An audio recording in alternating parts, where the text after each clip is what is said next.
Ayun, so what's up mga ka-food trip? This is Sir Jeffrey's Kitchen and ngayon, magluto tayo ng pinakbet. So tara, samahan niyo ako at magluto tayo ng pinakbet. Tara! So ang muna nating hihiwain ay yung ating nabiling kalabasa.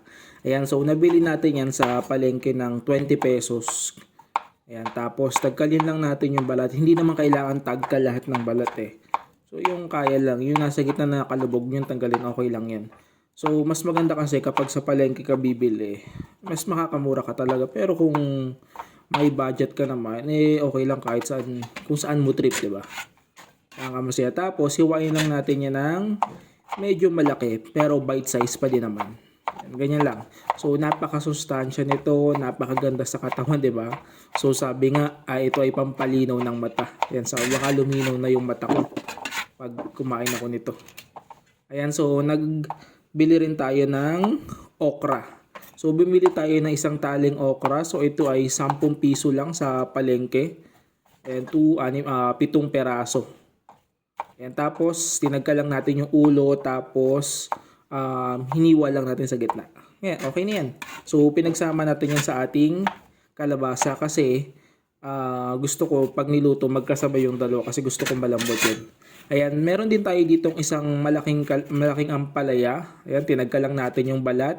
So, hindi natin gagamitin lahat yan. So, yung natirang kalahati, pwede natin yang igisat pang ulam. Ayan. Kasi masyadong madami kapag isang buo. So, kalahati lang. Ayan. So, kanyang hiwa, okay na yan.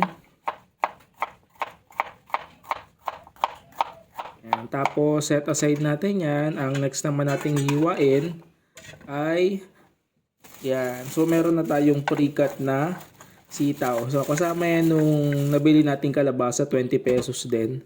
Tapos, meron tayo ditong isang talong. Yan. So, yan. Wala si Juan, di ba? Yan. So, ganyang hiwa lang. Okay na yan. Yan. So, maganda to kasi puro gulay. Talagang napaka-sustansya nito. Tapos, naghiwa lang tayo ng isang malaking sibuyas. Yan. Tapos, hiwain lang natin siya into small size. Okay na yan. Yan. Okay na ganyan. So, depende sa'yo kung gusto mo yung pino talaga, bahala ka. Yan. Tapos, yung ating bawang. So, meron tayo ditong bali 6 na perasong bawang. So, 6 cloves of garlic. And tapos, balatan lang natin. So, mas maganda kapag pinupukpok mo kasi ang bilis matanggal ng balat. Ayan, so dito medyo maliit yung gagawin natin para mabilis siyang maluto. Yan, ganyan lang, di ba? So, pagtapos natin dyan, set aside lang uli natin yan. Yan, tapos meron tayo ditong nabiling 2 pork chop. Yan, hiwain natin to into cube size. Lalo na yung mga taba kasi yun yung magpapasarap sa ating pinakbet.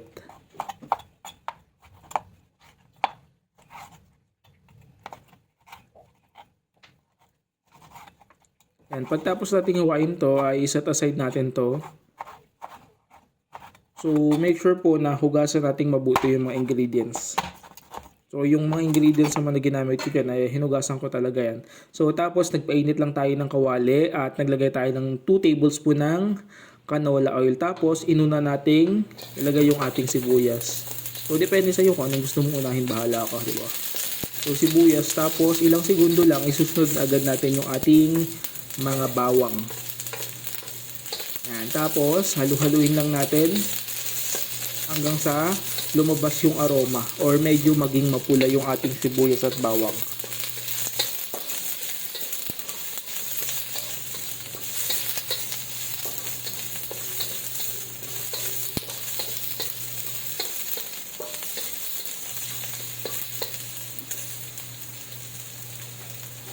Yan. Tapos sunod na po natin agad yung ating mga baboy na hiniwa.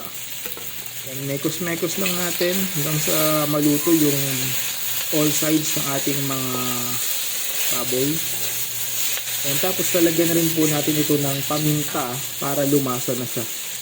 Yan. So tapos lagyan din natin ng patis para habang ginigisa natin ito ay malasa na siya. Tapos halu-haluin natin para magbalanse yung lasa ng paminta at pati sa ating pork. Yan.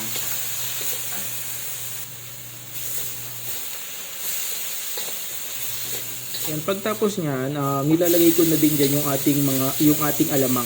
So hindi ko alam kung paano kayo magluto. Ano bang ginagawa niyo? Sa paggisa ba, ginigisa niyo ba yung alamang or nilalagay niyo siya kapag may sabaw na or may tubig ng konti?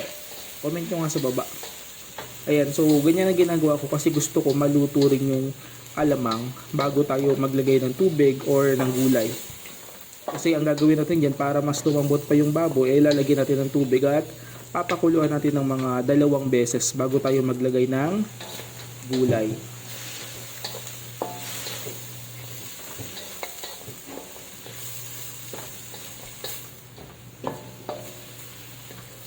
Yan, so lagay na tayo ng mga water, siguro mga 1 cup yan. Lagay natin tubig, tapos ay papakuluan natin yan hanggang sa makuha natin yung dami ng tubig na gusto natin. Yan. So huwag nyo kalimutan na buksan at halu-haluin din para sa ganon ay maging maayos at balanse yung pagkakaluto ng ating mga baboy. Yan. So yung kapag okay na yung consistency ng sabaw sa iyo, pwede mo nang unahing ilagay yung okra at kalabasa. So bakit ito inuna?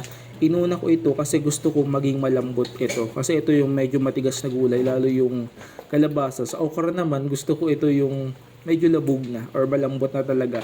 Kaya sinasabay ko na siya dito. So nakadepende yan. So anong trip mo. Yan. Tapos pagkakulo ng isa, ay isusunod ko na agad yung talong.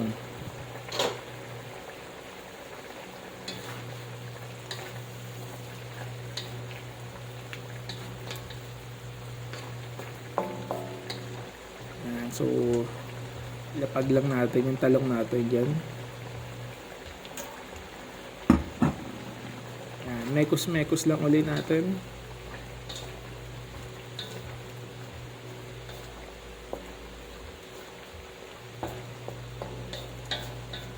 Tapos, pagkatapos niya na ilagay natin, haluin natin, takpan natin ulit. So, ganyan yung pahaan ko. Kulo, takip, lagay, ganon. So yan, pagkakulo uli, imekos-mekos lang natin uli. Pagkatapos nun, pwede na natin ilagay yung huling ingredients, which is yung ating ampalaya at sitaw.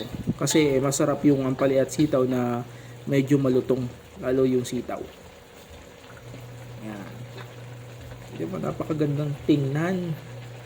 Hindi lang siya basta napakagandang tingnan, ay napakasarap din at healthy. Diba? Ang kapa.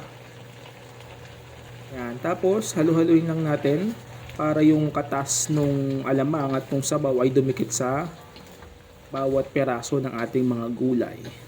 So, ito, napakasustansya nito. Kasi may kalabasa na. May okra ka pa. May ano ka pa? Sitaw. Diba? May ampalaya pa.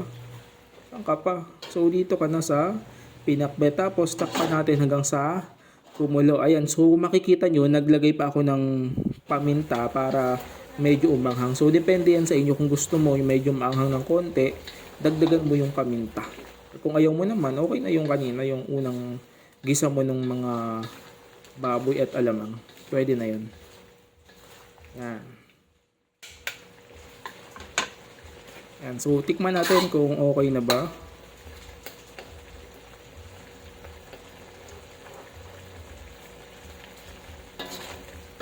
So isang kulo lang yan, pagkatapos nung sitaw at ampalaya, pwede na yan. Kasi mas masarap yun, crispy. Ayan o. Diba? So saktong-sakto yung sabaw. So napakasarap nito, napakalasa. So tara, tikman na natin to. Ayan, so mga ka-food trip, tikiman time na. So ayan yung ating pinakbet. Ayan o. So syempre meron din tayong kanin or rice. So tara, tikman na natin.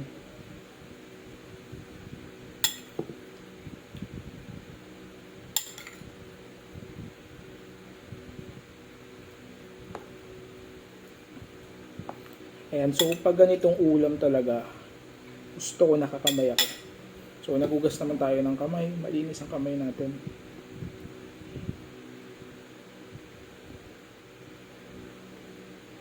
Food trip. First bite.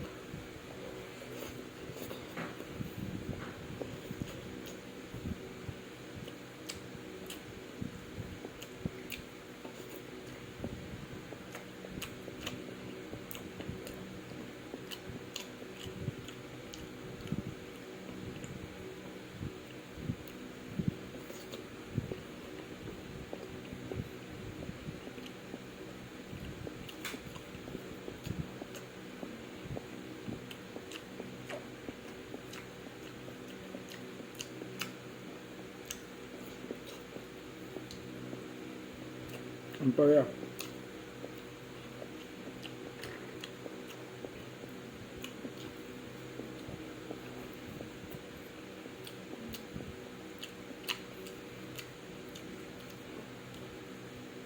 Ayun.